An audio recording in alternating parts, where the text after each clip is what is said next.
शकता आपल्याला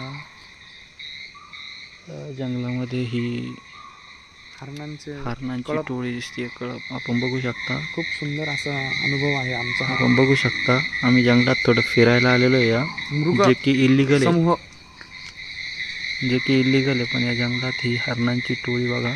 नाही, इलिगल आहे. आम्ही पत्रकार आहे. पत्रकार जरी असलं तरी इल्लीगल आहे. आपण बघू शकता की कशा प्रकारे आमचे ॲडव्हेंचरियस थिंग चालू आहे. हरणांची टोळी आपण बघू शकता. रात्रीचा हा मस्त अनुभव आहे. हरणांची टोळी ही मी आणि आमचे मित्र निलेश पोलीस आले आणि बघा कसे डोळे चमकताय. सगळे आमच्याकडे बघताय टकमका आणि खूप सुंदर असं शिस्तबद्ध पद्धतीने सर्व चालले.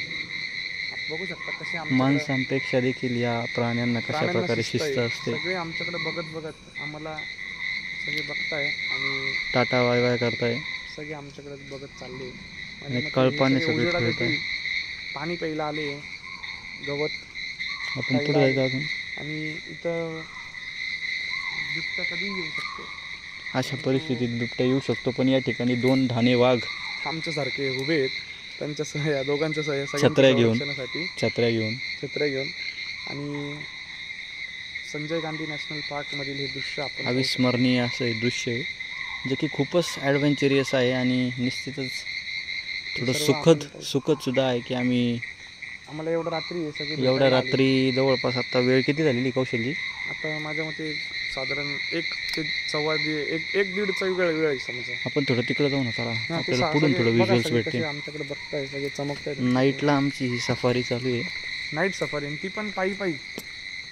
खरं तर सुरुवातीला आम्हाला थोडी भीती देखील वाटली होती. कुठं उजेडात? सुरुवातीला आम्हाला थोडी भीती देखील वाटली होती की या जंगलात जे आवाज येत आहेत, आम्ही बाहेर येण्याचं कारण मुख्य असं होतं की या जंगलात जे आम्हाला आवाज येत आहे ते आवाज शोधण्याचं आमची थोडी इच्छा झाली होती. आणि गार्डने सुद्धा आम्हाला या ठिकाणी थांबवलं, पण थोडं कुतूहल असल्यामुळे आम्ही जास्त लांब न जाण्याचं ठरवलं. खूप प्रेम आहे वन्यजीवांवरती, तेवढं प्रेम त्यांनी ठेवावं. पण खूप सुंदर असा अनुभव. सगळे आमच्याकडे बघा कसे बघताय. लाईट थोडा कमी आहे त्या ठिकाणी म्हणून शक्यतो दिसणार नाही, पण उजेडात आला तर नक्कीच त्यांचं हे होईल आपल्याला. पण खूप सुंदर अनुभव आहे. मला असं वाटतं कौशलजी आपण थोडं अजून पुढे जायला पाहिजे. निश्चितपणे आम्ही दाखवतो. कौशलजी मला असं वाटतं आपण थोडं पुढे जायला पाहिजे अजून हळूहळू. काय म्हणणं? हां, तुम्ही लाईट लावा ना. मी काय म्हणतो, लाईट लावा ना, आपण तिथं पुढे जाऊ. ते उजेडात पळतील आणि आपले कॅप्चर होतील ते. हां, वेगळं झाड आहे समोर. मग काय झालं? नको, त्याच्यात काय असतं झाडात? सांगतो ऐका ना, तेवढं मी सांगतो तेवढं ऐका. मग ते अंधारात काहीच होऊ शकत नाही आपलं. ते तिकडे येतील, आपण फक्त थोडंसं कळ काढा. बंद करा तो. कौशलजींच्या म्हणण्यानुसार थोडीशी आम्ही कळ काढण्याचा प्रयत्न करतोय.